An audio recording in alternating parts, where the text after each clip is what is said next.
Good evening. My name is Josh, and I'll be your conference operator. At this time, I would like to welcome everyone to the NHSC Loan Repayment Webinar. All lines have been placed on mute to prevent any background noise. After the speaker's remarks, there will be a question and answer session. If you'd like to ask a question during this time, simply press star followed by the number 1 on your telephone keypad. To withdraw your question, press the pound key. Thank you. I'll now turn the conference over to Diane Fabi-King. Thank you so much. Good evening. Thank you for joining us for the National Health Service Corps Loan Repayment Program Guidelines webinar. Tonight you'll hear from myself as well as Aisha Faria, Habiba Lomax, and Gary Halady. The goal of tonight's webinar is to help you understand the program requirements in order to successfully complete your service. We're trying to give you need-to-know information, some tools and resources that you can share. During the webinar, we encourage you to participate by asking questions. You may ask questions online, and our speakers will respond at an appropriate point during the presentation. If you'd like to submit a question, you may type into the chat box that's located on the right side of your screen. In addition, you'll be able to go through the online audio call and ask a question according to the operator's information for coming through that phone line. And more importantly, we'd like to make sure that at the end of the presentation, you also participate in our evaluation. We really appreciate you taking some minutes to fill out the form that will come up on the screen at the very end, because we do want to improve and continue to improve all of our future sessions.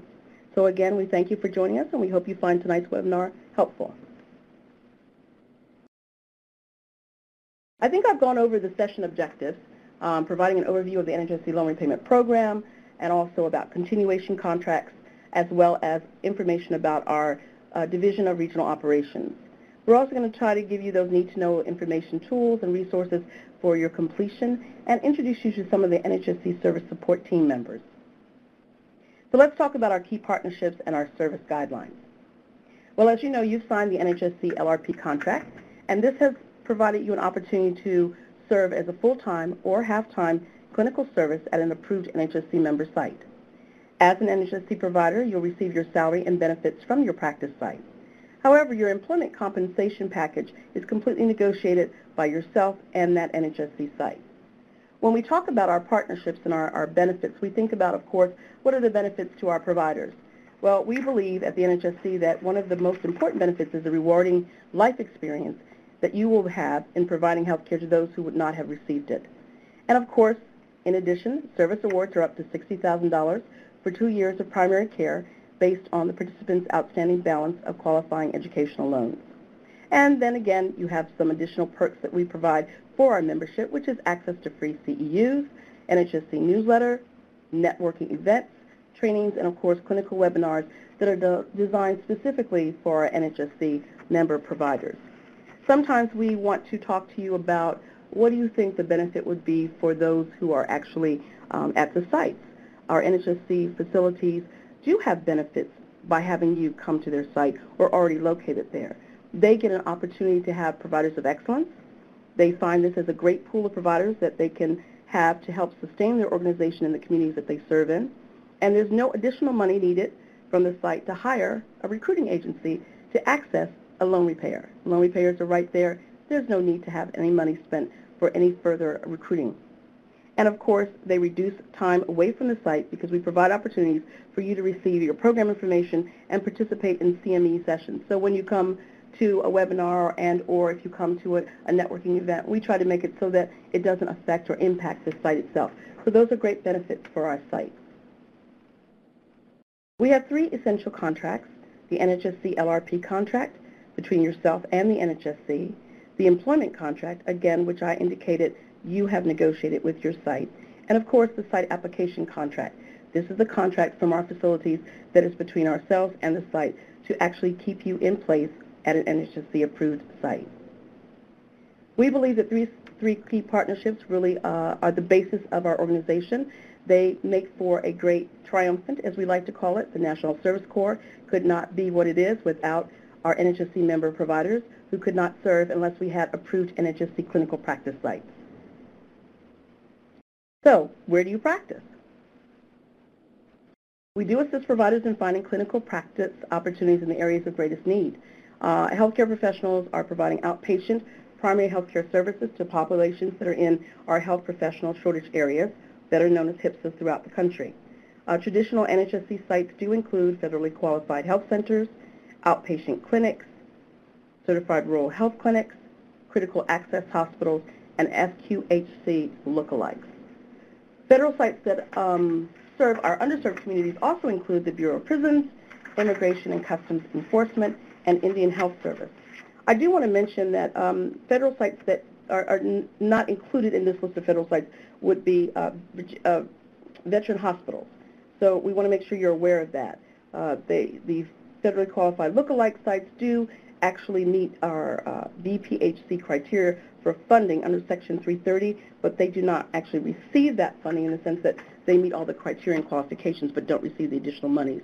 Community health centers are a category of an FQHC, and other types that are listed under that include health care for the homeless and migrant health centers. So, what are your service requirements? I'm sure all of you are asking that question. And as you know, licensure and certification requirements are required to be maintained with a professional license or certificate in your discipline or specialty in the state where you intend to practice. Additional requirements and or exceptions apply to awardees who match to a federal position, psychiatric nurse specialists, health service psychologists, clinical social workers, marriage and family therapists, and licensed professional counselors. Full-time and half-time clinical practice. Each of you is signed a contract for either full-time or half-time at an approved NHSC member site in your discipline and specialty for which you were awarded the LRP contract. You do have a practice agreement that was created for your files here at NHSC to specify the individual arrangements that you've had between you and your NHSC approved site that is regarding your employment, but it is again not your employment contract. It does list the names of the approved NHSC practice sites that you will be working in, and it will note the start and end dates of your service commitment. So I'm going to turn this over to Aisha Faria so she can take us from here. Aisha? Sure. Good day, everyone, and thank you for joining the call. My name is Aisha Faria. I'm a team lead in the Division of Program Operations Customer Service Branch.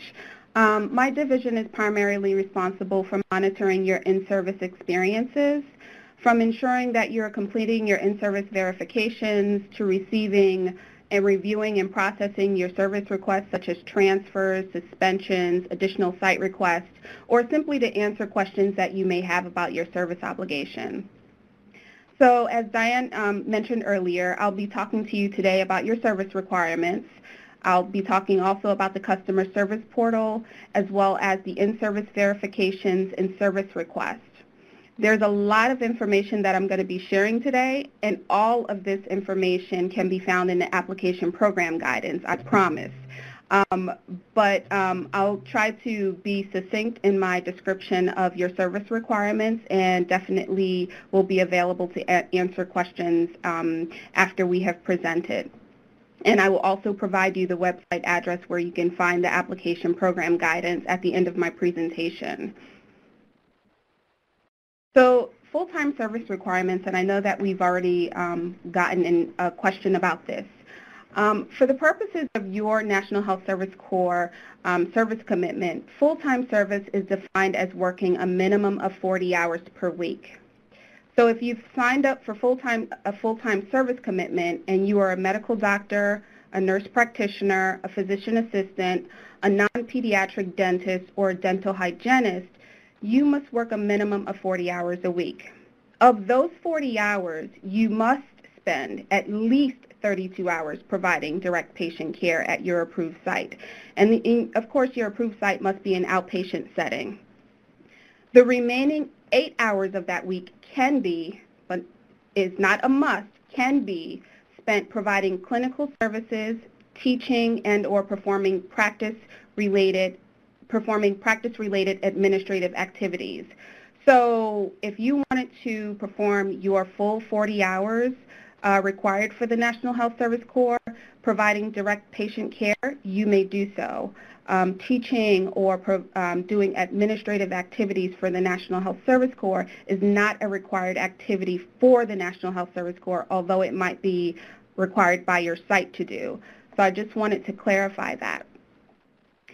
For the purpose of the National Health Service Corps credit, you cannot exceed 8 hours a week performing clinical services or teaching activities and admin work. So all of these things combined cannot exceed 8 hours per week. So you're trying to hit 32 hours, at least 32 hours a week with direct patient care, and the remaining 8 hours can be performed. You can perform clinical services or teaching activities and admin work combined. And sorry for repeating, but I just wanted to be clear about that. So let's talk about OBGYNs, family medicine physicians who practice obstetrics on a regular basis, providers of geriatric services, and certified nurse midwives, as well as pediatric dentists. You may work a minimum of 40 hours a week, or you must work a minimum of 40 hours a week, I should say. And of those 40 hours, you must spend at least 21 of those hours providing direct patient care at your approved site. The remaining 19 hours of that week can be spent providing clinical services for patients in alternative sites as directed by your assigned site. Of these 19 hours, you can spend 8 hours or less teaching and performing practice-related administrative activities. And in this case, you cannot exceed 8 hours a week performing teaching activities and performing admin work. So these two things combined, you cannot exceed 8 hours of doing that. Of course, your site may have you doing these things for 10 hours, but for the purposes of the National Health Service Corps credit that you want to receive, we cannot give you service credit for performing more than 8 hours of these kinds of activities.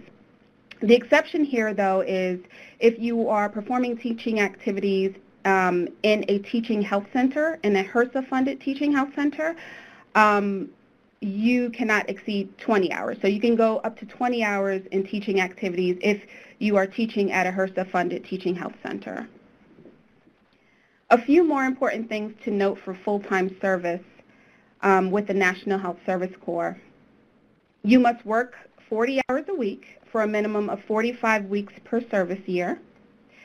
The 40 hours per week may be compressed into no less than 4 days per week. No more than 12 hours of work may be performed in any 24-hour period. Time spent on call does not count toward the 40-hour week. Hours worked over the required 40 hours per week cannot be applied to any other week.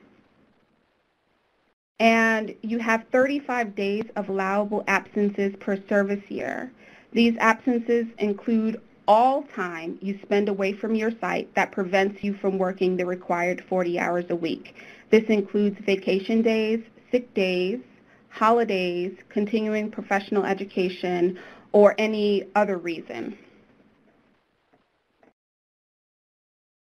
Now I'll talk a little bit about half-time service requirements. For the purposes of your National Health Service Corps service commitment, half-time service is defined as working a minimum of 20 hours per week. If you have signed up for a half-time service commitment, you are a medical doctor, nurse practitioner, a physician assistant, a non-pediatric dentist, or a dental hygienist, you must work a minimum of 20 hours a week. Of your 20 hours, you must spend at least 16 hours providing direct patient care at your approved site, which must be an outpatient setting, of course. The remaining 4 hours of that week can be spent providing clinical services, teaching, and/or practice-related administrative activities. Time spent providing clinical services, teaching, or performing administrative work, all of these combined, should not exceed 4 hours per week. If you have signed up for a half-time service commitment and you are an OBGYN, a family medicine physician who practices obstetrics on a regular basis, a provider of geriatric services, a certified nurse midwife, or a pediatric dentist, you must work a minimum of 20 hours a week. Of the 20 hours a week, you must spend at least 11 hours providing direct patient care at your approved site. The remaining hours of that week can be spent providing clinical services for patients in alternative sites as directed by your assigned site. Of these 9 hours, no more than 4 hours can be spent on teaching activities and performing practice-related administrative activities. A few more important things to note for half-time service with the National Health Service Corps. You must work a minimum of 20 hours per week, but not exceed 39 hours per week, for a minimum of 45 weeks per service year. The 20 hours per week may be compressed into no less than 2 days per week. More than 12 hours of work may be No more than 12 hours of work may be performed in any 24-hour period. Time spent on call does not count toward the 20-hour week. Hours worked over the required 20 hours per week cannot be applied to any other week. You have 35 days of allowable absences per service year. These absences include all time you spend away from your site that prevents you from working the required 20 hours a week, including vacation days, sick days, holidays, continuing professional education, or any other reason. Now I'm going to talk about your service requirements if you are working at a critical access hospital. A critical access hospital is a nonprofit facility that is located in a state that has established with the Centers for Medicare and Medicaid Services, or CMS as I'll call it, a Medicare Rural Hospital Flexibility Program, has been designated by the state as a critical access hospital, is certified by the CMS as a critical access hospital, and in compliance with all applicable critical access hospital conditions of participation. Only physicians, psychiatrists, physician assistants, nurse practitioners, and certified nurse midwives may serve at critical access hospitals for the National Health Service Corps program. If you have signed up for a full-time commitment at a critical access hospital, you must work a minimum of 40 hours a week. At least 16 of the 40 hours must be spent providing direct patient care at the approved critical access hospital outpatient ambulatory care setting. The remaining 24 hours can be spent providing direct patient care, teaching or performing practice-related administrative duties in the critical access hospital's skilled nursing facility or swing bed unit. Administrative duties cannot exceed 8 hours a week. Teaching cannot exceed 8 hours a week unless the teaching takes place in a HRSA-funded teaching health center. In this case, teaching cannot exceed 20 hours per week. If you have signed up for a half-time commitment at a critical access hospital, you must work a minimum of 20 hours a week. At least 8 of the 20 hours must be spent providing direct patient care at the critical access hospital outpatient ambulatory care setting. The remaining 12 hours can be spent providing direct patient care, teaching, or performing practice-related administrative duties in the critical access hospital's skilled nursing facility or swing bed unit. Administrative duties cannot exceed 4 hours a week. Teaching cannot exceed 4 hours a week. And because I mentioned teaching activities so many times, it begs the question, what do you define as teaching activities? So for the purposes of the National Health Service Corps program, teaching activities to qualify as clinical practice require you to provide clinical education to students and residents in their area of expertise. All teaching must be conducted at a National Health Service Corps approved service site. And the clinical education may be conducted as part of an accredited clinical training program. It may include the clinical supervision of students, residents that is required in order for that student resident to receive or maintain a health profession license under state law, or include mentoring that is conducted as part of the student resident experiences and rotations and community health search program, the Health Careers Opportunity Program, or the Center of Excellence Program. And again, I just want to reiterate that teaching activities are not required for your National Health Service Corps service obligation. The reason why we have introduced teaching activities or admin activities is because you work in the real world. Your sites are going to probably want you to do these things, and we want you to have some flexibility in completing your National Health Service Corps service commitment to do some of these things. So again, while they're not required, you can do these things under the guidelines that I just presented. And one other thing about teaching activities, if you're providing the service while a student or student-resident observes you, the time should be counted as direct clinical care, because at that point you're not teaching, well, you're teaching in a sense, but you're not teaching, you're treating a patient, so that can be counted as direct patient care. Next, I'll talk to you about our customer service portal. The online customer service portal is an electronic web-based customer service system that can be accessed anywhere via the web at www.nhsc.hrsa.gov. If you don't remember anything else about this presentation, I just want you to remember what I'm about to tell you about the customer service portal, because you will need it to access pretty much everything about your service obligation. It will also help you to get the answers you need to questions that you may have about your service. And if you currently do not have a customer service portal account, please log on to the website www.nhsc.hrsa.gov to create one. The customer service portal is a service available to you 24 hours a day, 7 days a week, and allows you to contact us at your convenience. The thing is that we only work Monday through Fridays, so we aim to respond to your inquiries posed in the customer service portal no later than 2 business days from your submission, and that's what we aim to do, and hopefully we can meet that objective. The customer service portal serves as the central location for you to access information and submit information related to your National Health Service Corps service. In the customer service portal, you will be able to complete in-service verifications, submit service requests such as adding additional sites, reassignments, transfer requests, medical suspensions, and half-time conversions. You will also be able to submit inquiries regarding your National Health Service Corps service and update your contact information and view your contract information, including your estimated end date.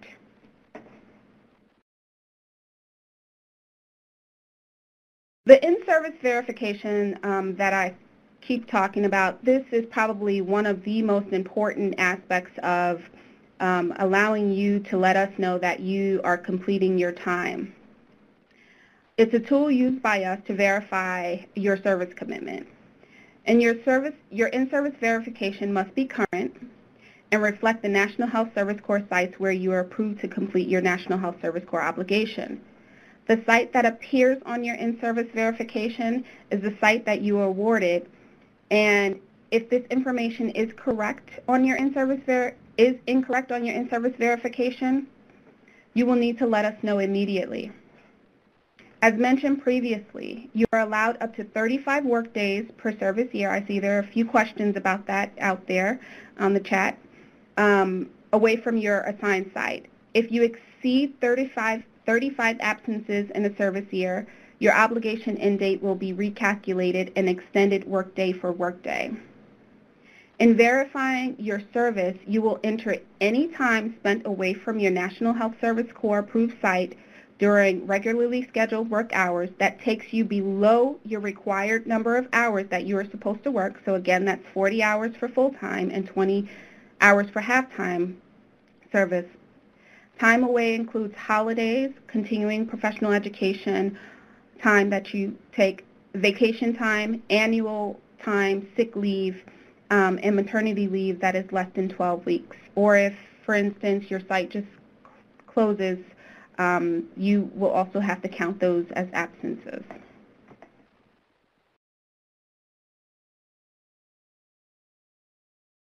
So how do you submit this in-service verification that I speak of? It's completely electronic, and it needs to be completed in the customer service portal, which is why you need to set up a portal account if you do not currently have one. Typically, the verifications are released on the first day of the month after the verification time period end date and is usually requested from you every 6 months. I know that sounds complicated, but let me give you an example. If your first in-service verification spans from February 12, 2012 to August 11, 2012, that in-service verification will become available in the customer service portal on September 1st, 2012. So you will receive an email notification that the verification is due, so you don't have to continue to just log in to try to see if it's there. We will send you an email letting you know that it's there and ready for you to complete. So please, please, please don't ignore emails that you receive from the National Health Service Corps. And also please ensure that there's a functional email address listed in your profile in the customer service portal so that we are sending the notices to the correct address. To access the in-service verification, you will need to log on to the customer service portal. Under your activities, and there's a screenshot there up on the presentation. Under your activities, you should see the verification that is due. You would click on that verification to open it, and then you would enter the time away from your site within the time period specified on that particular in-service verification. It will ask you a couple of other questions, including, is the assigned site correct? And on that in-service verification, you will also be able to say, no, this address is not correct for my service site. Time away should be entered in days, so the units is days that you can put in, and the system does accept fractions and decimals. So for instance, it will accept the 1.5 for 1.5 days away from your site. Once you have entered the information requested of you, you will submit it electronically through the portal. The verification then electronically goes directly to your assigned site's point of contact, and they should also have a portal account and sign up for a portal account. And one thing to note here is that the National Health Service Corps point of contact may be different from your immediate supervisor. So you should be aware of this and try to identify who your point of contact is at your particular site, because they are the ones who are going to be verifying your time. Once your site's point of contact has reviewed what you have submitted, they may either reject it, in which case it comes back to your portal account. You must then correct it and then send it back to them via the portal. Or they may approve it, and this would mark your verification complete.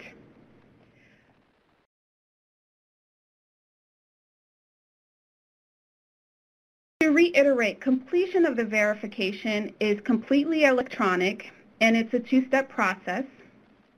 Both you and your site must enter information in order for it to be deemed complete. You will continue to receive email notifications about the verification until it is completed by both you and your site.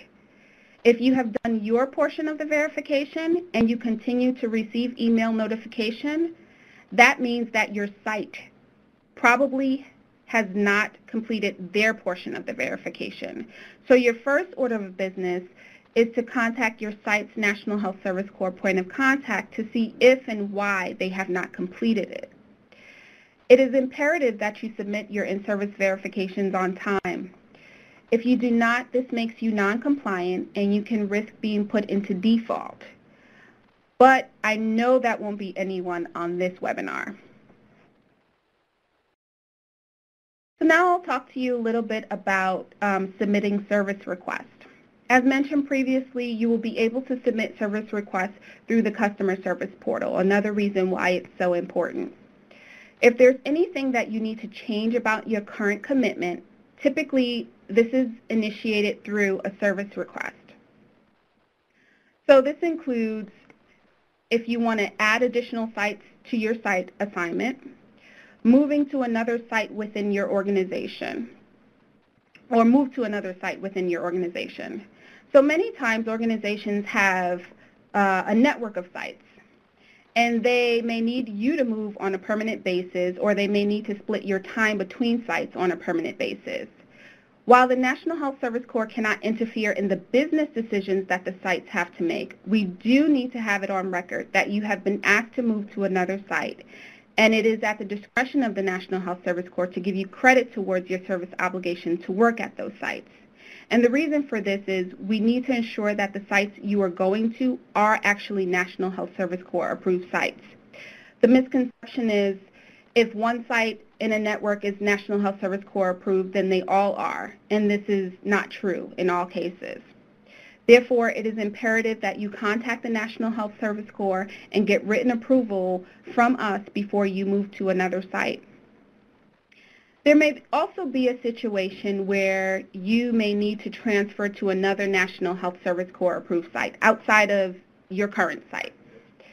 Maybe, your spouse is being transferred to another state for job-related purposes, and you need to also transfer your job. You may need to transfer to another National Health Service Corps site in order to complete your obligation. You must submit a formal transfer service request through the portal for this kind of service request. And here are the important things that you need to determine as you put in a request to add sites or be reassigned or transfer sites. If you're awarded at a site with a HPSA score in your discipline of 14 or above, you need to transfer to another site with a HPSA score in your discipline at a 14 or above. And these are for new applicants for the 2012 cycle. Another type of service request is a suspension request. You may need to request a suspension due to a medical emergency or a personal emergency that will result in an extended period of absence. Please keep in mind that all suspension requests are not guaranteed. Also, if you are granted a suspension, your service end date will be extended accordingly for your time you were out on suspension. In all cases of service requests, the National Health Service Corps will ask for certain documents to be completed and sent to us for review. The sooner you get the documents to us, the sooner we can review your request. Service requests can take 30 to 60 days, sometimes more, to review and get a final determination. So please keep this in mind as you plan. Please be advised that if for any reason you are not working at your National Health Service Corps assigned site at any time, you are out of compliance and you may be recommended for default. This includes if you leave your site without prior written approval from the National Health Service Corps, if you lose your license or your license becomes restricted or encumbered, if you get terminated from your site, if you resign or refuse to renew your employment contract, whereas you wouldn't be able to finish out your service obligation, or if you refuse to accept a site assignment from the National Health Service Corps, if you're not working full-time or if you're not working part-time as per your National Health Service contract terms, the list goes on here, and hopefully you would never find yourself in those situations where you would be facing default, but it does happen. And we do understand at the National Health Service Corps that circumstances may present themselves that are sometimes unfortunate or out of your control. What we ask you is just to keep the lines of communication open so that we can document what is happening with your case, what is happening with you. The worst thing you can do is fall off the face of the earth and not call us and not contact us to let us know what's happening. We can figure out with you the path forward if you keep us aware of what is happening. So half-time conversions is another kind of service request. There may be a circumstance where you may need to convert from full-time to half-time service. So once you request to be converted from full-time to half-time service and you are approved to do that, you will not be allowed to return to full-time service within that service obligation period. If you switch to half-time service, your remaining service time will be doubled. For instance, if you have 200 days remaining on your full-time contract, and you switch to half-time, you will have to provide 400 days of half-time service. Those working under a private practice option or PPO agreement are not eligible to convert to half-time service. Additionally, if you are currently half-time, you cannot switch to full-time service. In order to request a conversion, you must contact the National Health Service Corps. First, you must get approval from your site that they are allowing you to go from full-time to half-time service. And the National Health Service Corps will request confirmation in writing from your site. You must be in good standing with the National Health Service Corps, and that means making sure your in-service verifications are up to date, making sure you've been in contact with us about converting your service, and that you are actually serving at the site that you've been awarded to serve at.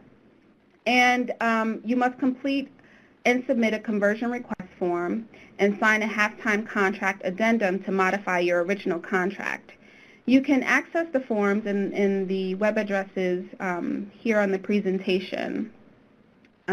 For those of you who don't have access to the presentation or who may just be listening in, the web address is http://forwards/forward/partners/index.html.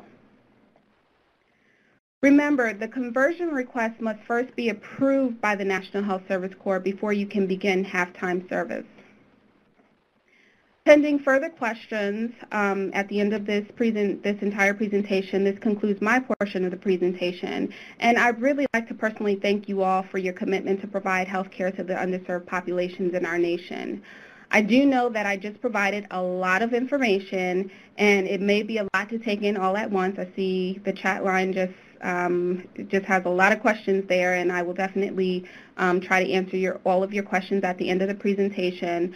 As mentioned earlier, all of the information that I just went over can be accessed on the following website.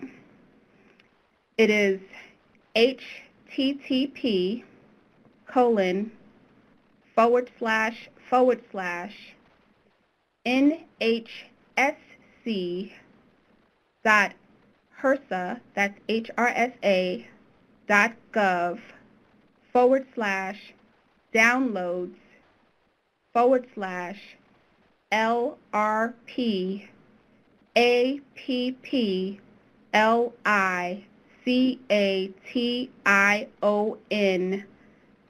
GUIDANCE.PDF. I will now turn the presentation over to my colleague, Habiba Lomax. Good evening, everyone, and welcome. As Aisha and Diane has already stated, I am here from the Loan Repayment Branch, and what we do here is we make sure that you stay in the program. You're happy with your site, and you have more loans that you would like to get rid of, and we want to make sure that we help you do that. So if you decide to stay at your site or move to another NHSC site upon approval, here's what we can do to help you. First, what is a continuation contract?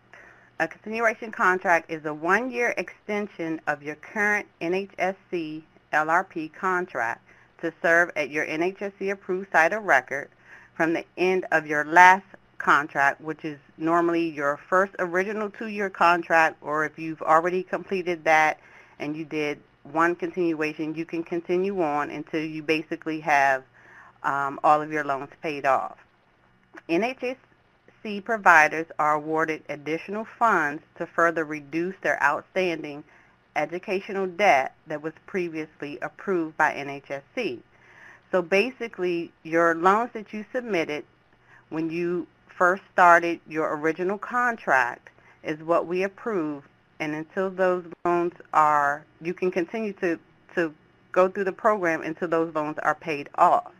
You can add additional loans, however, they had to have been obtained before you entered the program.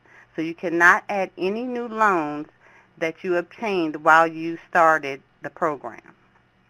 Continuation applications are assessed against the program guidelines that are in place for the fiscal year. Our fiscal year runs from October 1st to September 30th, for which you will begin your extended service. Award levels are dependent upon the most current award schedule that is in place at the time you are eligible. Please make sure from fiscal year to fiscal year you read that current guidance, because information, numbers, amounts, award amounts, things can change from year to year. So you want to make sure you read the most current guidance for that fiscal year. Whether your service will be executed in full or half-time status. How to apply for a continuation contract. This is something new for our fiscal year 2013, where we have implemented a deadline to apply for a continuation. Eligible participants must complete applications during your designated application cycle. The application cycle for each participant is based on your official service end date at the time you are eligible. So again, this information can change from year to year, so you must check your guidance so you can see what time is for you to apply. So, for example, if your end date was to fall between September 30th, 2012 and December 30th, 2012, you can apply anywhere from July 1st, 2012 to October 18th, and so on. Once the application cycle is open, the continuation application all access link to complete and submit your application will be live by logging into your customer service portal. So in your portal, you'll see apply now for a continuation. You will also receive an email at least 30 days prior to that time to remind you that within 30 days you will be eligible to apply for a continuation. Applications submitted after the deadline will not be considered. Participants will not have the opportunity to submit an application during a subsequent continuation application cycle. So again, make sure you check the scheduled time for you to apply prior to, when the application guidance comes out for that fiscal year, because you want to make sure you do not miss that opportunity to apply for a continuation if you still have loans that you need to pay. Before you apply for a continuation contract, there are some things that you need to make sure that are in place and you have done your due diligence to take care of.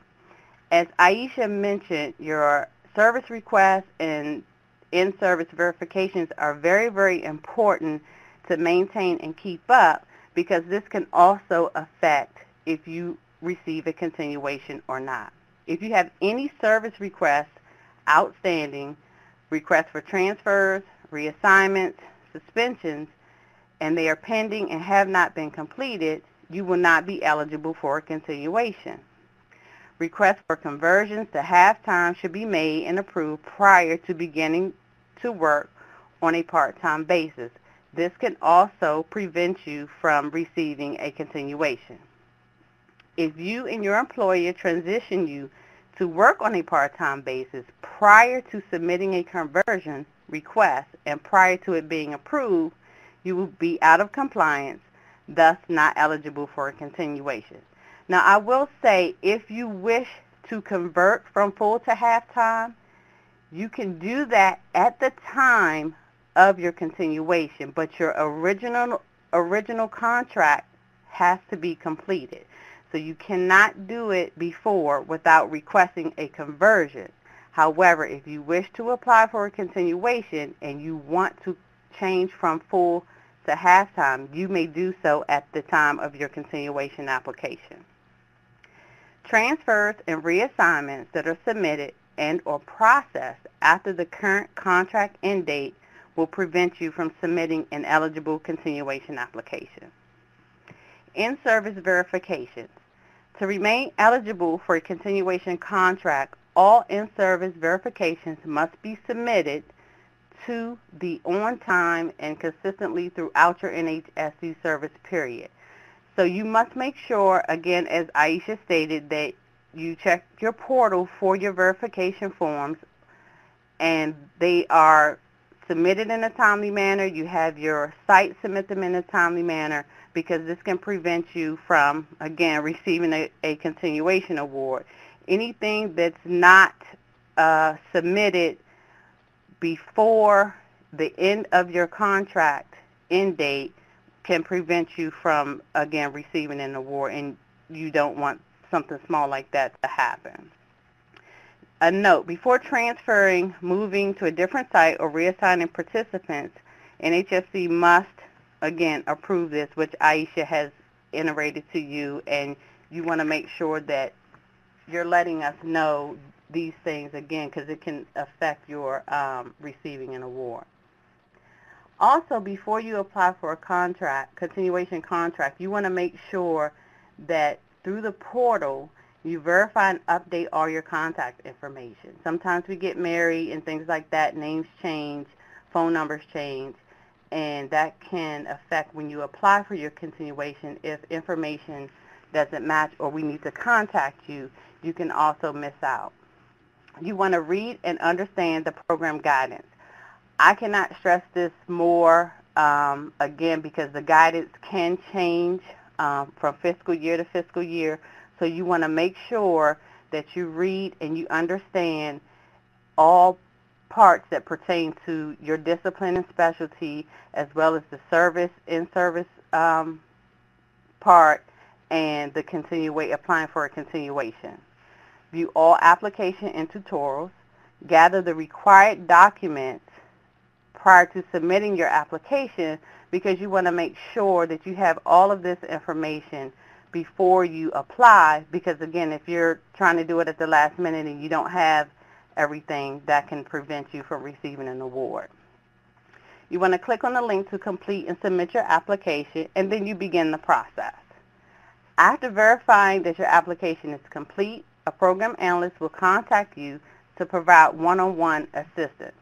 This analyst will take you from start to finish of the application. If you have any questions, you have any updates, you want to know what's going on with the application, your analyst will be there to provide that, as well as the portal. The portal will update you each step as your application moves from one part of the process to the next. The portal will give you updated information. If you need support, again, Aisha gave you our the NHSC website. You can contact us there. The best way is through the portal. Submit all of your questions. We'll get back to you within the 2-day time frame, and we'll be able to answer your questions in a more timely manner. Eligibility requirements. Applying for a continuation contract requires the same criteria as the NHSC loan repayment program. Before applying, be sure to do the following. Now, I don't want to scare you. It's not as lengthy as it is when you first started the program. However, we do need to make sure that some things are still in place when you did originally apply. So you must remain at the site of record. We will verify that your site is still an NHSC approved site. You want to work with your site administrator to recertify your site on time. Clinicians don't know that there is, with some sites, they can expire, and you want to make sure that you're not waiting to the last minute to have that site recertified when it's time for you to apply for a continuation. If your site loses its NHSC approved status, and it is not recertified prior to submitting your application, you will not be eligible to apply. You want to review the most current NHSC LRP service guidelines. The NHSC published a new program guidance annually. This guidance is normally published by October 1st, which is the first day of our fiscal year, and it will have all the updates, changes based on your input and recommendations made by the public health community. You want to understand your health professional shortage areas, which is also known as a HPSA. You want to verify that your HPSA data is up to date according to your discipline and specialty, because a site can still be approved and have a mental health HPSA, and you could be a dentist, and it may not have a dental HPSA, which means you would not be eligible to apply. So you want to make sure that your HPSA is designated for your site. And again, if your site loses its HPSA designation and is not redesignated at the time you attempt to submit your application cannot be processed. NHSC providers must meet all eligibility criteria as stated in the program guidance for the year you will begin to extend your service. The most current versions of the following documentation is required. So currently, when you go to apply for a continuation, we're going to ask you for some information. We want to see your updated lender statements for the loans that we originally approved, a disbursement report, and or an NSLDS 8 summary report. And again, these were things that you originally submitted. They're very easily obtainable, and you just upload them straight through the portal. We want to also have you to complete an employment verification form. The employment verification form will be completed by you and your site administrator or CEO and signed off by your site administrator and or CEO. All service requests for transfers, reassignments, suspensions, and conversions to full or half-time must be made and resolved prior to submitting your application. Sorry to be redundant, but again, this information is very important. You want to make sure that you're in compliance, because if you want to continue to serve and get those loans paid off, all of this information must be updated. Proof of payment. This is also very important. Verification that all dispersed NHSC award funds were applied to the educational loans that were previously approved by the NHSC loan repayment program. So the funds that you received you must show proof that those funds were applied to the loans that we approved. You cannot have applied them to loans that we did not approve, or that will make you ineligible. So one, they must be submitted by all NHSC participants, regardless of whether the service was completed in the recent or distant past. So if you do not come in for a continuation and you decide to come back 3 or 4 years as a new applicant, if you were a participant in previous years, you will still need to show proof of payment. Payments should total the total award amount that you received when you submit your continuation application.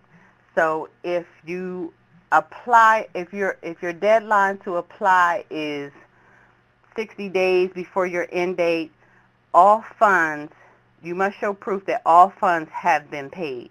So you cannot say, well, you still want to have 2 months left to pay to total the whole $60K or $50K, whatever you receive. You must show the full amount at the time of application. Participants who have used awarded funds to reduce the balances of loans that were not approved by the NHSC are not eligible for a continuation contract or any other BCRS programs in the future. These are some important reminders that I just want to go over again. And I'm sorry to sound like I'm just continuing to repeat myself with the same things over, but these are very important points because especially if you are applying for a continuation and you want to get additional funds, it's very important to remember certain things. So again, participants apply during their open application cycle only, review the most current NHSC LRP service guidelines. The NHSC publishes a new program guidance annually with updates and changes based on your input and recommendations made by the public health community. So we do get your input when we're putting this guidance together and making sure that it suits you and best fits you, because you all are the ones out there on the front line. So we want to make sure that everything is conducive to your working environment. Continuation contracts take effect once your current contract is completed. NHSC LRP award funds are not taxed by the federal government. Make sure you consult your tax professional for answers to guidelines in your state. Apply for a continuation every year until you no longer have eligible student loans with outstanding balances. The NHSC fiscal year runs again from October 1 through September 30th of the next year. Time away from service may extend service beyond a fiscal year. And I believe Aisha also explained that. So if you were due to receive an award, your end date is in 2012, however you went past, and that pushes you over to 2013, you're still eligible to apply for a continuation, but it'll just be that next fiscal year, so it'll be as if you kind of missed a year. So again, as Aisha stated, I also would like to thank you for your service, and thank you and congratulations to you, and welcome you to the National Health Service Corps, and I will now turn it over to Gary Halady. Okay, thanks. Hi, I am Gary Halady. I am the Regional Supervisor for the Bureau of Clinician Recruitment and Service. For Region 9, this map here shows that we have 10 regional offices, and in the next few slides I'm going to summarize very briefly what we do in relation to the National Health Service Corps. One of our main activities is that we actually get out on the ground and visit National Health Service Corps sites and providers. There are approximately 14,000 approved sites around the country, and we have only 10 offices in the field, so we're not able to get around to visit everyone every year, but we try to get to visit every site at least once every 3 years. When we do visit, we meet separately with the site administration and with the National Health Service Corps providers. With the site administrators, we review their compliance with the National Health Service Corps program requirements, and then we meet separately and confidentially with the National Health Service Corps clinicians on site to talk with you all about the program requirements, any updates in the programs. We talk with you about any concerns that you may have about your work or the site. And then we submit a summary of our visit to the site administrator that would include any issues that need to be addressed in order for the site to remain in compliance with the program and to assure that you all are provided sufficient opportunity to meet your service requirements. We are also responsible for reviewing and approving new site applications, as well as site recertifications. Each site is supposed to be recertified once every 3 years. The recertification and the new site approval does not necessarily require a site visit, but sometimes it does. In particular, any private practice site that is submitting for a new site approval must have a site visit before that approval can be granted. Finally, we work with scholars and loan repayers to help with site placement. Scholars, they need to find a suitable site prior to completing their training. We work with them to help identify options and help them sort it out and get their paperwork in. Now, for you loan repayers, we usually get involved when, for one reason or another, you're looking for someplace else to go. You want to transfer. And we help steer you in the right direction to find what sites may be eligible for your continued service in areas that you're interested in. Finally, we do get out and promote the program in various settings. We're always happy for invitations if you all are involved with activities where there's an opportunity for someone to come talk about National Health Service Corps and our programs. We're happy to do that and encourage you all to let us know when those kind of opportunities come up. This is a list of the regional supervisors. Each one of us has a staff of analysts that we work with that have particular expertise for each state. So we're available when you need us for these issues that I just described, and also if for one reason or another you may get frustrated or confused with any aspect of the program, we're a good reference source, and we can help you find your way through the processes to get where you want to go. So I think that's all that I had to say, and I'll turn it back to Diane. Thank you, Gary, and thank you, Aisha, and thank you, Habiba. As you can see on the screen, we have information on how you can contact us. It can be by phone, by fax, by email, or through our website, and of course, always through our portal, which is a very good tool that, as we've said, is available to you 24 hours. And then we have additional available resources. I think I've seen some of the questions coming up through the chat that relate to some of these resources, including the health professional shortage areas, applications, job opportunities, which is our new job center site, and Office of Personnel Management, and some of the links to some of our partners, state primary care offices, information on cultural competency, and other funding sources and professional associations. Finally, we want to welcome you to the National Health Service Corps, because you are the Corps. You are one of over 40,000 caring providers who have served as members of the Corps, and many of our NHSC members have chosen to remain at their sites long after their service commitment is completed, and we hope that you'll be one of those as well. Now that you're a member of a distinguished program that brings high-quality health care to communities and people without access to health care services, we hope that you'll be able to stay with us and continue to bring in others who may be involved in helping those who are in underserved communities.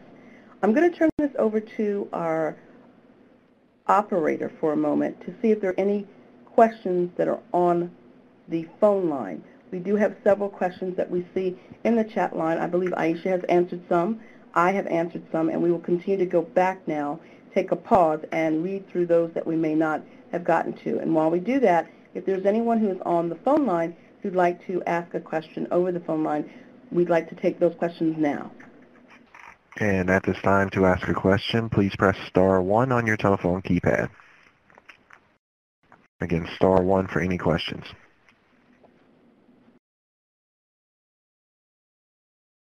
And you have a question from the line of Danielle. This is Evgenia. Yes. I have a question. They didn't give me vacation last year, the full vacation. I just took two weeks vacation instead of 4 that I was eligible before July 1st. So they said, no problem, you're not going to lose anything, you can take this year. If I'm going to take it this year, that will be counted into 35 days, so it's going to be considered, if that's what I'm supposed to receive last year will not be counted in that 35 days.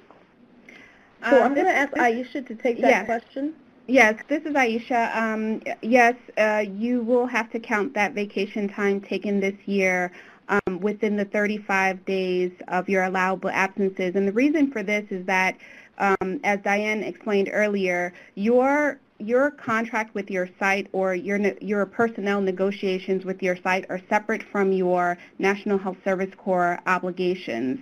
So, I understand that they didn't allow you to take it last year, but for all intents and purposes, for your service obligation that you're serving with us, you do have to count those days as days away from your site.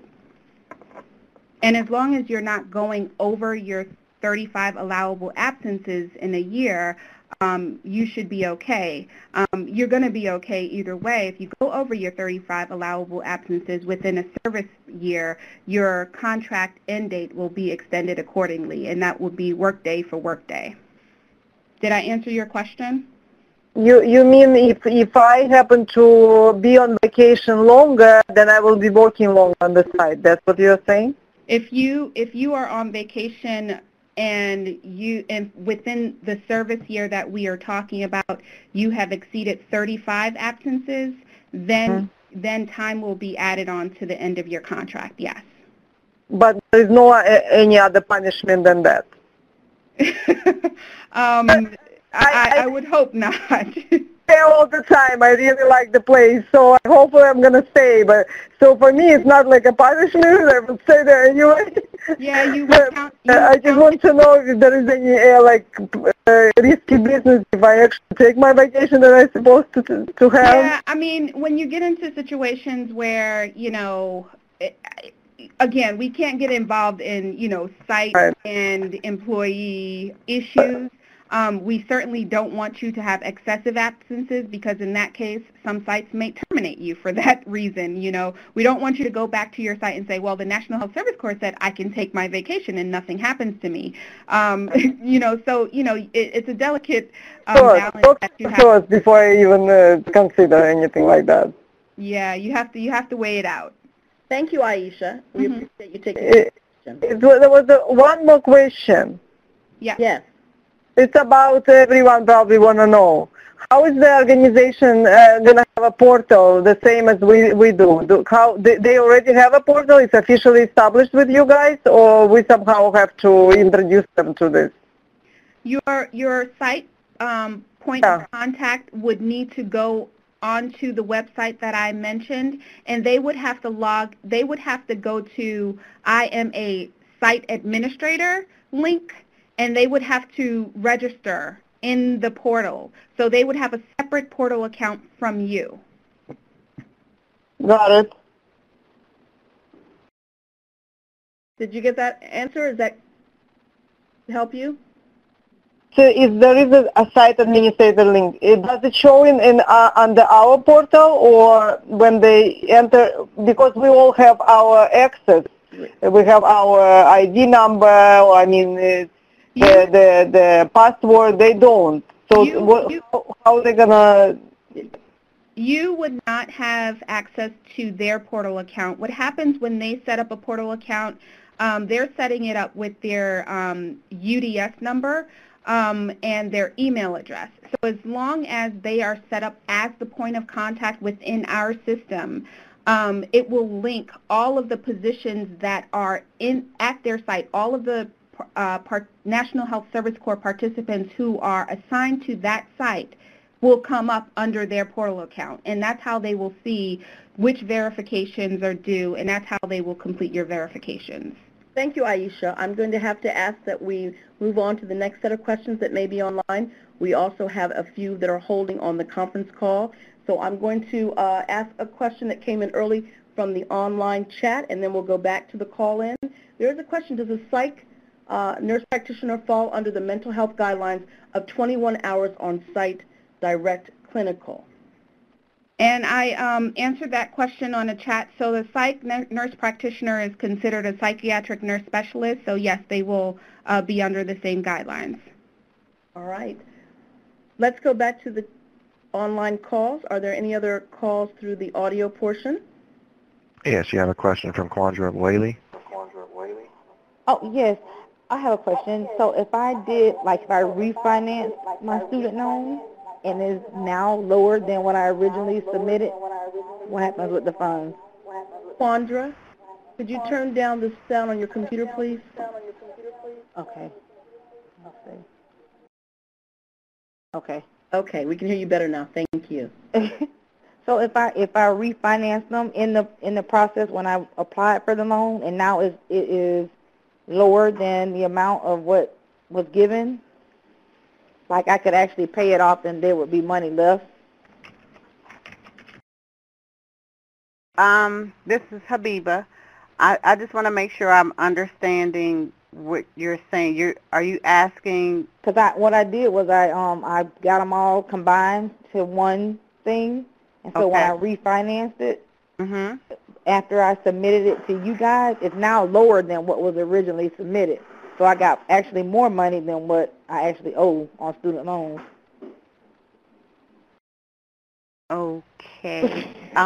So that's a crazy one. I know. How did they waive or take, the interest off? Okay, so they took the interest off. So basically you have more fund. We sent you more money than what your payoff is. Yes. Okay. So I would suggest maybe we would need to talk offline because that you would have to do something with that additional money. Okay. So I can give you my email address. Okay.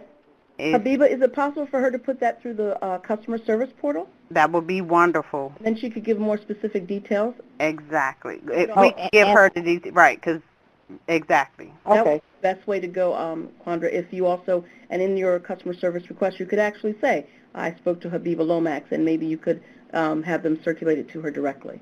Okay. Got it. Thank you. Okay, thank you. Are there any other calls to the audio portion? Currently, there are no other questions in queue.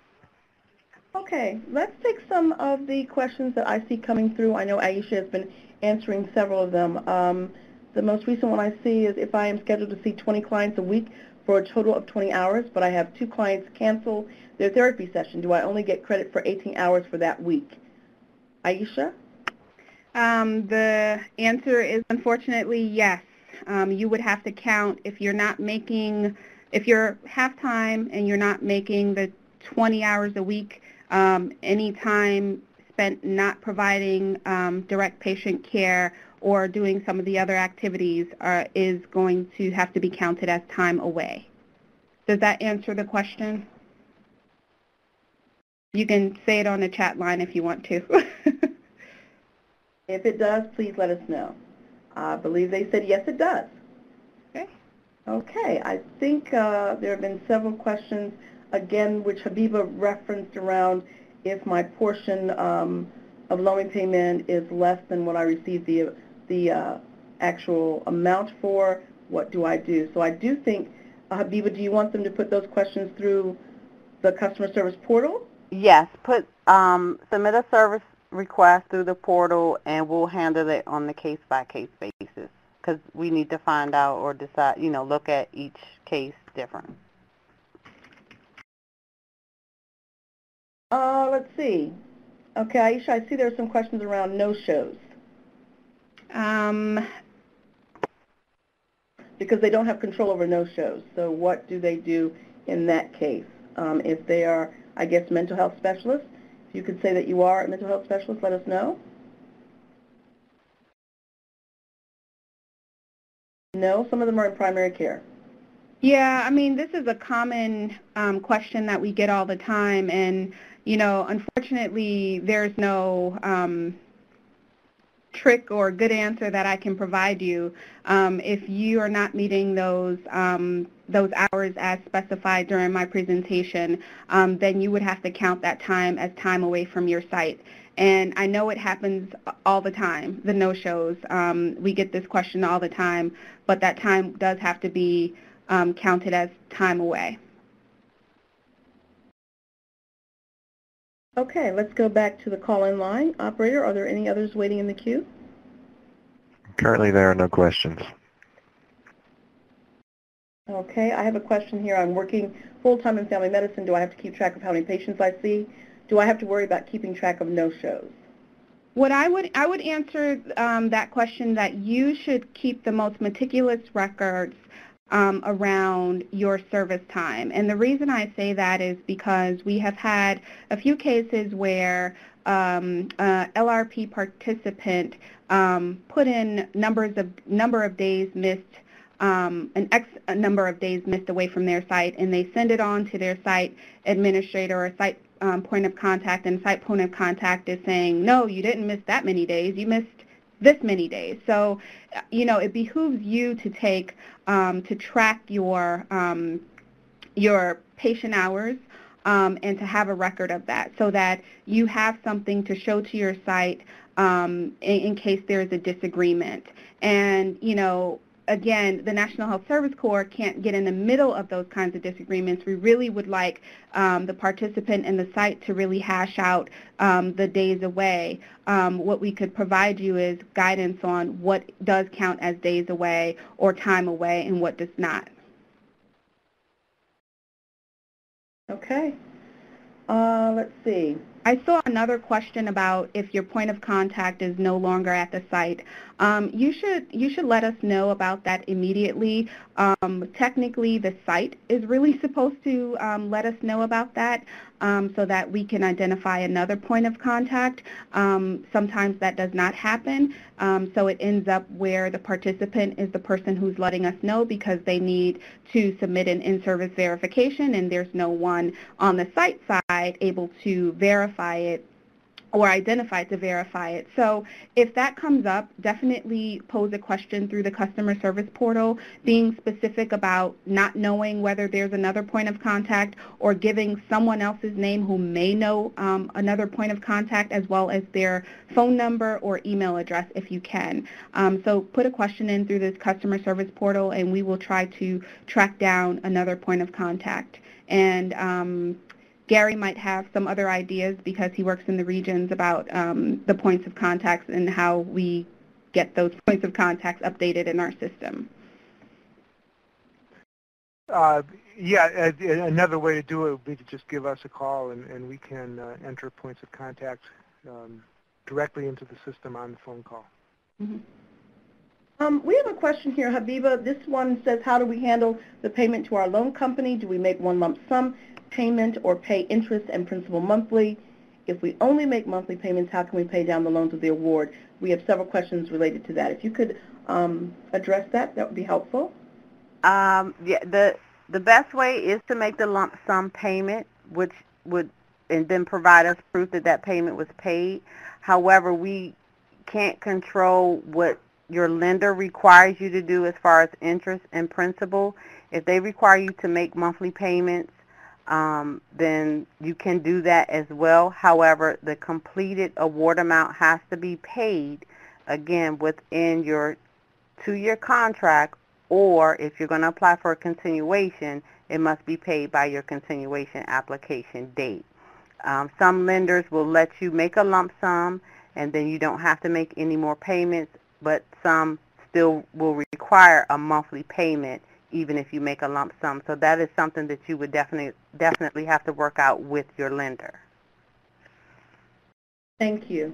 I'm going to answer one of the questions that is online through our chat. It is asking if there will be a conference this year or if they can attend a conference. This year we're hosting webinars. This is one of our first webinars, and it's going to be recorded, and it will be housed on our website at a later date. But yes, we will be holding webinars for the rest of this year.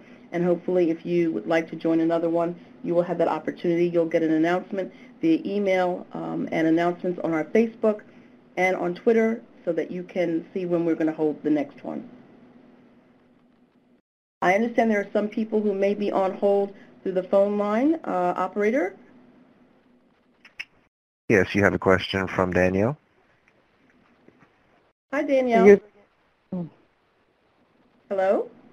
Maybe it's not Danielle, it's Evgenia again. Okay. Go on. It's again back to the portal. The employee has to use the same website, www.nhsc.hrsa.gov, to go to the INA site administration and open the portal. So in order for you're site administrator to get into their site portal, yes, they can go to that website, which is our website, and then they can click on sites, and then there will be instructions from there to get into their, or to create their portal access. Got it. Thanks. You're welcome. Are there any other calls? Yes, you have a question from Sonia. Hi, Sonia. Hi, yes. I am in the mental health field, and so I have a question. I'm a full-time participant, and I know of the full-time hours. I have to see 21 patients, which that's never a problem. The question is of those 40 hours, I know there's 8 hours that are considered to be like clinical service. I guess that's like doing that progress notes and things like that. Of those 8 hours, like in my schedule, can I block out, you know, up to 8 hours where I'm allowing myself time to do that and not see patients during that time? Or is that something that I have to complete out, you know, make sure that I'm booking patients all the 40 hours, and then the remainder of the time I'm doing those progress notes kind of at home? And are those counted towards the 40 hours? Hi, this is Aisha. The way you organize your schedule is really completely up to you and your site. So I don't want to steer you in one direction and your site says, no, we're booking you for 40 hours and that's it. You know, so it's really up to negotiating with your site about that. Does that answer your question? Yes. Okay, I guess my additional question to that is, let's say in a week I do meet 21 hours, but the remainder of the time, you know, there was either no shows or I'm doing additional things like making phone calls or doing CPS reports or doing other things. So long as I'm doing other things at the site that is pertaining to my clients, that's counting towards my hours at the site in that 40-hour week. Is that correct? So long as the additional activities that you are doing is not exceeding the 8 hours of teaching or the 8 hours of teaching and admin combined. Does that make sense? No, say that again. Okay, so you said that you would be doing other things within the 19 hours, but within those 19 hours, you cannot go above 8 hours for teaching and admin activities combined.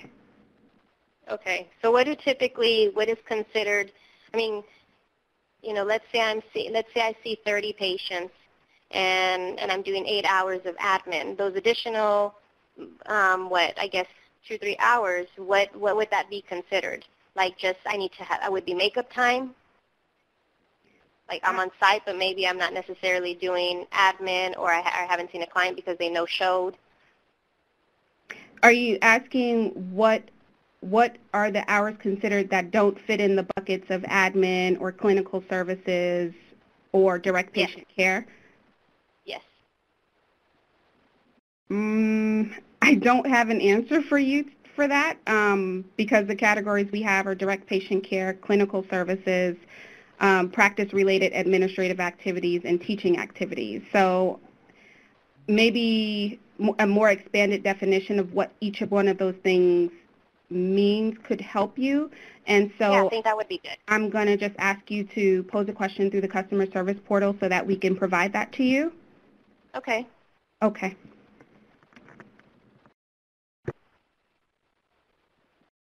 Let's see, what else do we have here? Someone asked about their service period. I think it's been responded to, that they can check that in their profile in the customer service portal. And we have a question, do I need to do administration time or can I just do 20 hours of patient care? I am a part-time participant. Aisha? I'm sorry, can you repeat that, Diane? Do I need to do administration time or can I just do 20 hours of patient care? I am a part-time participant. Yep, administration time is, for National Health Service Corps purposes, is not a required thing, as well as teaching. So yes, you can do 20 hours of patient care.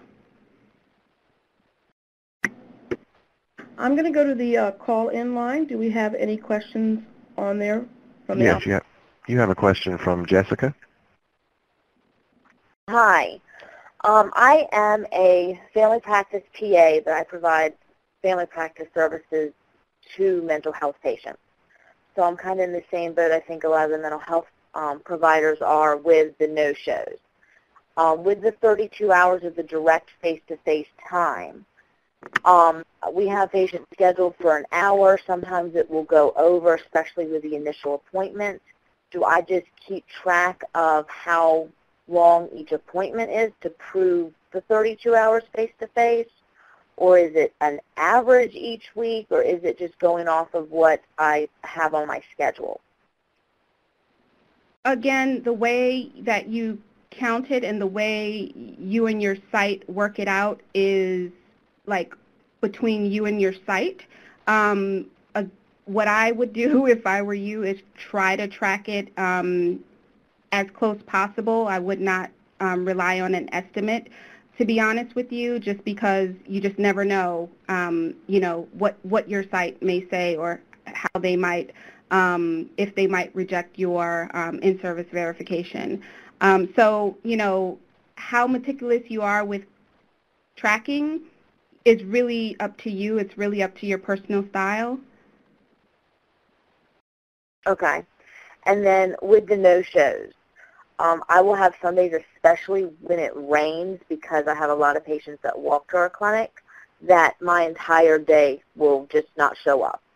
I mean, we get a lot of rain on the shore, so is this something that may eventually cause me to have to, like if I end up over the course of the year not having that direct face-to-face 32 hours, you know, more than those, and it extends past those 7 weeks that we can take off, will that automatically just extend the contract out or extend my service agreement out, or do I need to do something else so I don't get into default for not having my time in? So currently we are chatting internally about the no-shows, that question that has come up, and I believe one thing, and our regional offices believe another thing, and I want to get more clarification on that before we go down the road of answering the question of no-shows. Diane, will we be able to send out like a mass email after the call about clarification with no-shows? We can do that to those who are on this particular webinar. We can. Okay, that's perfect. Okay. But to answer your question about any time that falls short of, I'm sorry, I didn't pick up if you were full-time or part-time, but anytime. I'm full-time. Full-time. Anytime that falls short of that 40 hours, then you would count it as time away. But again, we want to clarify the no-shows issue for you before we continue to answer questions about it. Okay, great. Thank you. Mm-hmm. Okay, just again, we'll clarify that if you are on this webinar with us, we will be able to send out that information probably later on in the week. Are there any other questions from the operator? And currently there are no other questions in queue. We did have a question about what the person I think is referencing as a disproportionate share hospital. and whether that was considered a critical access hospital. I will have to say that I am not certain. It is. It is. It is? Yes. That was from Jamie, so the response is, the answer is yes. It is, but with any situation where you are questioning whether a site is one thing or another, I would definitely encourage you to pose a question through the customer service portal just so that we can verify that. But typically in the cases of critical access hospitals, they will also know if they're, a disproportionate share hospital, they will also know if they're a critical access facility. So you can ask them, but you can also try to verify with us as well. We have another question here, Aisha. Are satellite clinics of FQHCs automatically an approved site if we work at the main site? Gary would be best to answer that question. Gary? Yeah, satellites of FQHCs are automatically approved as National Health Service Corps sites. So if that person is actually working at a satellite site and the main site, that would need to make sure that it was within their scope of what they've agreed to practice at for the National Health Service Corps. So we have that information that you are at. Well, yeah, the satellite needs to be within scope of their grant as a federally qualified health center. So it's always good if you're going to be assigned to a new satellite site to confirm with us that it is approved. Thank you. We have a follow-up question. Can we talk a little bit about what to do for maternity leave? I'm not sure what that means, but if you'd like to come onto the call line and clarify that, that would be fine. I don't know if we have any others on the call line. Again, press star 1 for any questions.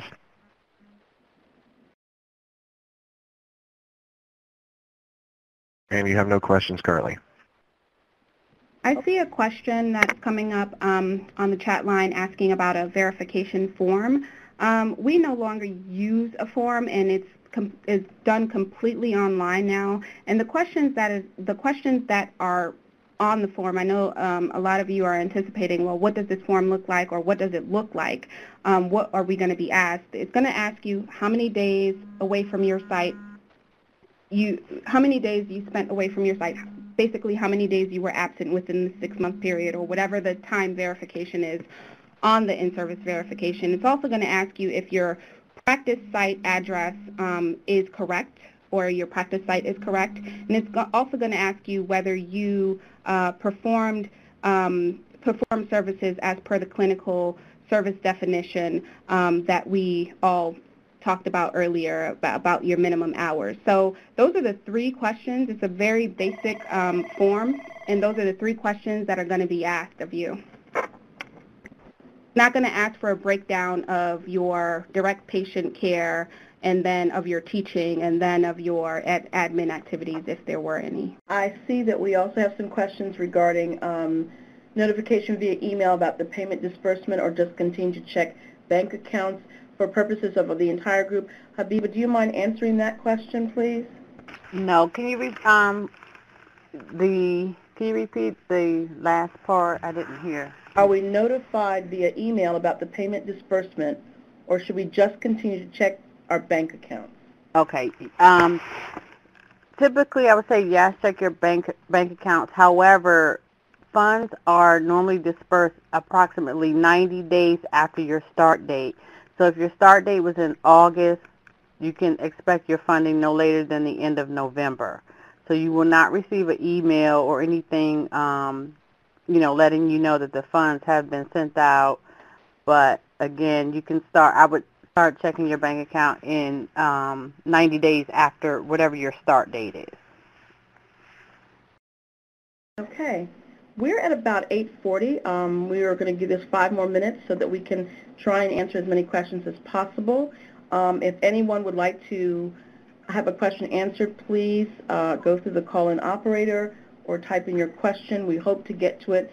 And if not, we do encourage you to put your questions through to our customer service portal. It's very important that you use that accessible tool. It is available to you at any time. So if we're not able to get to your question this evening, we do encourage you to put that question through to the customer service portal, and you will get a response within a 24-hour to 48-hour period.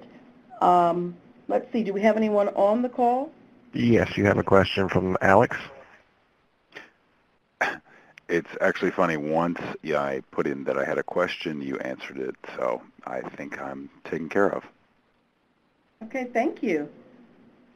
You also have a question from Jeannie. Hello. Can you guys hear me? Yes. Yes, we can hear you. Okay. I just had a question about maternity leave. If it's, I plan to usually take 12 weeks during maternity leave. Do I need to report that before I leave for maternity leave, or just put it on my 6-month verification as far as hours away from the site, or how does that work? It really depends on the state you're in and how much time they usually allow for maternity leave. But I'm assuming in your case, because you're saying 12 weeks, that it's 12 weeks. So yeah, for FMLA, it's 12 weeks. Okay, so if it's 12 weeks and under, you would put in an inquiry through the customer service portal and say, hey, I'm going to be on maternity leave, and give us the dates that you're going to be on maternity leave.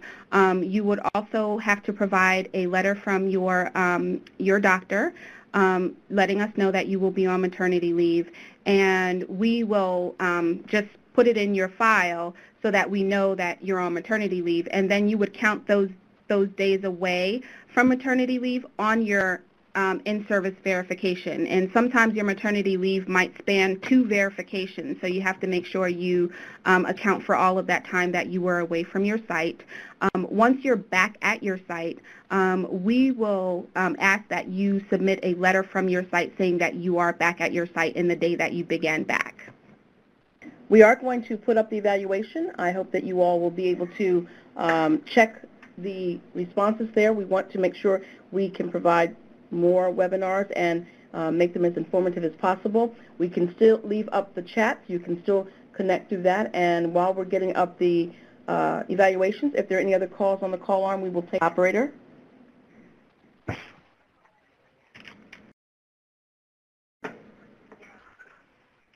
Are there any calls coming in through the call line, operator? No, you have no questions at this time. Okay. We are trying to make sure we get this placed up here so that as many of you as possible can actually respond to our evaluation. So if you do have a question at this time, it might be best to put it through the call line. Operator, could you provide them how they should do that again, please? Yes, you just press *1. And currently there are no other questions. All right. Well, at this time, I will ask you to please respond to our evaluations that are coming up. We do hope that this has been useful to you and helpful to you in terms of communicating with us and also in terms of moving through your service requirements. We will host another webinar coming up, and we'll be posting that on Facebook and contacting you via email. So if you have questions that have not been answered now, we really encourage you to please send that to the customer service portal. We'll be able to keep up the chat for about another 5 minutes or so. So if there are questions there, please put them through. I don't know if, Aisha, you have any comments you'd like to make as closing and wrap up? I just, on the chat, put the link to the application, fiscal year 2012 application and program guidance. Many people have more questions about the hours requirement, and it's all outlined in the program guidance. So I'm hoping that you guys can access that link. All right. Again, we're going to try and keep the chat going for a little bit, but we will definitely ask that you complete the answers to these questions for your colleagues, and I'll give it about 5 more minutes on the chat line, and then we will be able to shut down and just leave up the questions for you to answer. So if there are any more questions through the call-in, this is the time to ask, or if there's anything else through the chat, this would be the time to post that now. Yeah, and Diane, I'd just like to remind everyone to get familiar with our website for National Health Service Corps. There's a wealth of information there, all these program guidelines, listings of approved National Health Service Corps sites, job openings, program requirements. It's all there. So it's a very useful resource, and I encourage you to get familiar with it. Absolutely. Thank you, Gary. Habiba, any closing thoughts that you'd like to share? No, again, I just want to reiterate to make sure that you read the guidance that pertains to your current year when you come in for a continuation. And if you have any questions, as Diane has stated, put them through the portal and we'll get back to you with answers to all your questions and making sure that, you know, this is a great experience for you. Thank you. Okay. Well, I will say thank you all for participating. I want to thank our speakers for staying with us. We want to make sure that we provide you as much information as possible from the National Health Service Corps and want to be available to answer your questions. So again, we thank you for joining us this evening. We hope that you'll look forward to other webinars that we're going to produce for you through over the course of the next couple of months, and also that we ask you again, please use the customer service portal should you have questions or need assistance. It is available to you 24 hours. And on that note, I will say thank you and good night. We will now complete the online chat and also the conference call line. So thank you again for joining us. Thank you to the speakers. This does conclude today's conference. You may now disconnect.